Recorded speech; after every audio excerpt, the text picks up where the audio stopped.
Bien, estamos conversando con Jesús Torrealba, periodista y activista social, fundador de El Radar de los Barrios. Vamos a leer en esta parte también sus comentarios en redes sociales, algunos comentarios ya de Tucupido, de Yaracuy, del Valle, de Valle de la Pascua. Vamos a tratar de darle lectura, por supuesto, a toda su participación. Recuerden el WhatsApp 0412-700-7606. No hay que perder de vista que todo esto ocurre en una coyuntura electoral. 2023, elecciones primarias para un sector de la oposición.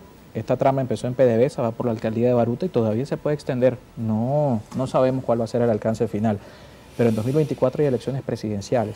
Le consultaba a nuestro invitado, analizando por supuesto ambos sectores, si este tema, esta lucha a la corrupción favorece o por el contrario desprestigia a un gobierno que ya en las encuestas parece desprestigiado por la sociedad, rechazado por la sociedad en un 70%, que pudiese ser una bandera electoral, algunos han llegado a decir en esta coyuntura. Técnicamente hablando, o sea, desde el punto de vista de lo que es la ubicación de estos hechos sobre el plano, sobre el almanaque, pues sobre los tiempos, esta es la precampaña del presidente Maduro. Y esa precampaña le ha generado 3 efectos positivos para él. El primero, disuadió a cualquier factor interno del oficialismo de disputarle candidatura alguna, ¿no? Con lo actuado contra ciertos adversarios internos, creo que claro, si alguien tenía la idea peregrina de disputarle, creo que ha sido disuadido. Un segundo elemento es que paralizó a los actores políticos de la oposición. O sea, es impresionante, repito, que durante todo un mes el gobierno haya estado inculpándose a sí mismo y lo que hayan hecho importantes actores políticos de la oposición haya sido guardar un cauteloso silencio. Y en tercer lugar... Porque es que Jorge Rodríguez lo decía, esto también llega a la oposición y ya empezamos a ver algunas cosas. O sea, fíjate, es claro, esa conducta lo que revela es la existencia de un techo de vidrio extremadamente grande, ¿no?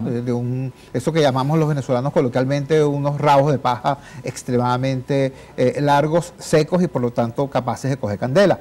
Entonces, y un tercer elemento que le es favorable al gobierno, que es presentarse ante las audiencias exteriores como el único actor que es capaz de combatir la corrupción, salga donde salga. El único actor que tiene capacidad no solamente de reconocerla o denunciarla, sino también de actuar contra ella, presentarse de esa manera. De hecho, por ejemplo, la presentación de los inculpados con bragas anaranjadas es claramente un guiño. Que nunca se había visto. Claro, es que eso es un guiño hacia el público norteamericano, que es allá donde eso funciona como código penitenciario. Eso no tiene que ver con el mercado local.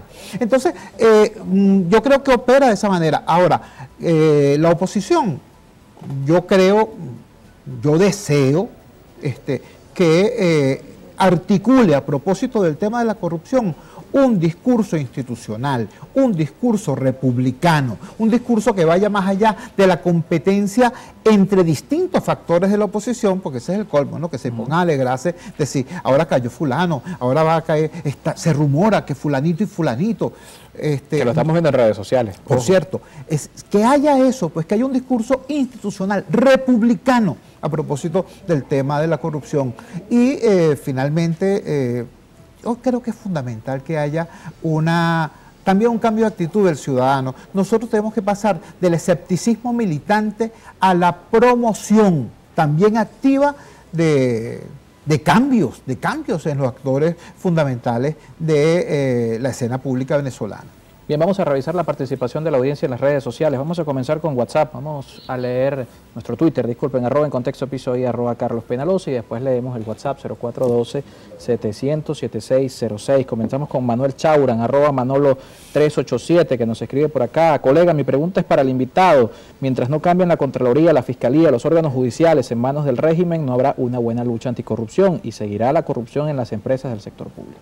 Yo creo que tiene razón el señor Chaurán, pero tiene que recordar 2 cosas. Para que cambien esas cosas, tiene que cambiar la ecuación del poder en Venezuela. Entonces hay que votar, ¿no? Hay que abandonar el sueño abstencionista y hay que votar. Y en segundo lugar, bueno, muy de acuerdo con ustedes, lo que yo estoy planteando desde el principio, aquí tiene que haber un reconocimiento de que los resortes institucionales de la República no funcionaron. ¿Qué hay que hacer entonces? Bueno, cambiarlos, modificarlos. ¿De qué forma?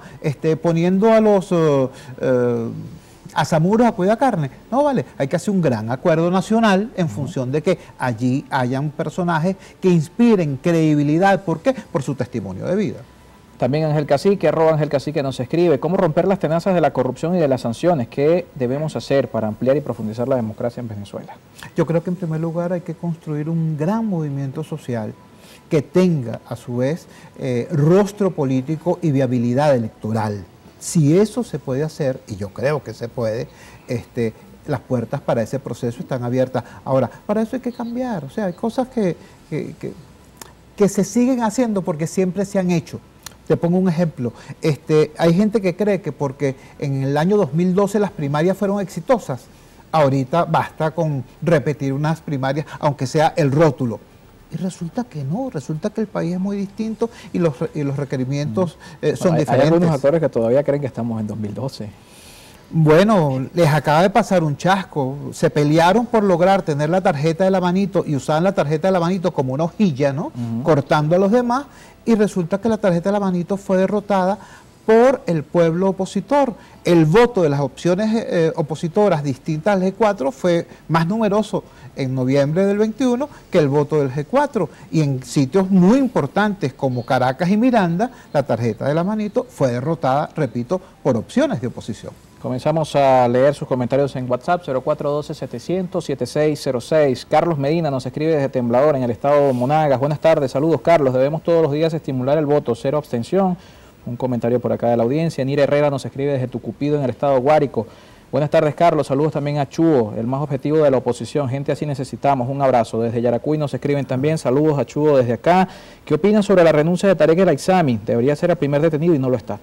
Bueno, esa pregunta forma parte de las dudas legítimas que tiene el país, ¿no? No decían que era caiga quien caiga. Si es caiga quien caiga, es quien caiga.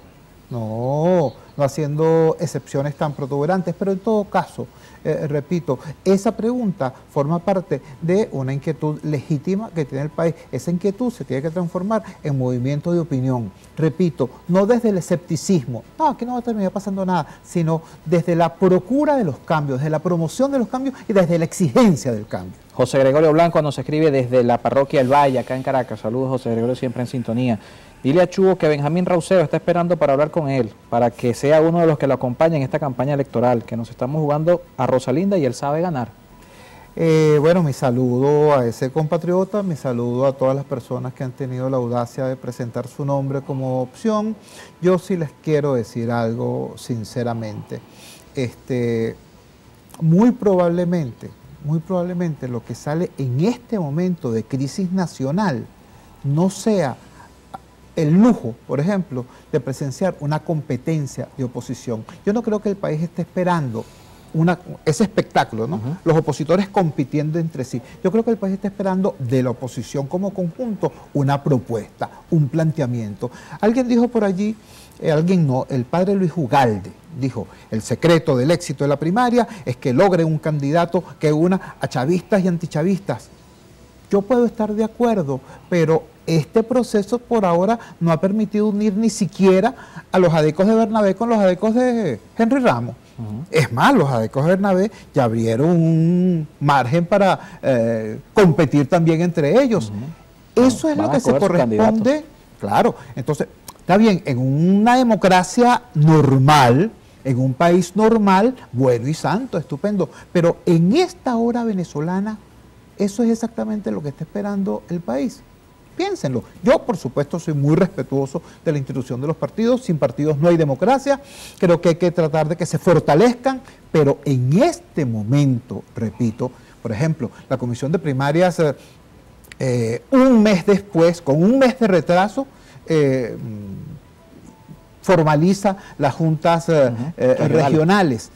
Subrayo, con un mes de retraso, y estando nosotros ya en el mes de abril, en la segunda quincena del mes de abril, todavía no han definido si van a utilizar o no la plataforma tecnológica del CNE y si va a votar o no el voto en el exterior. Es decir, no han definido dos detallitos: cómo se va a votar y quién va a votar. Por el amor de Dios.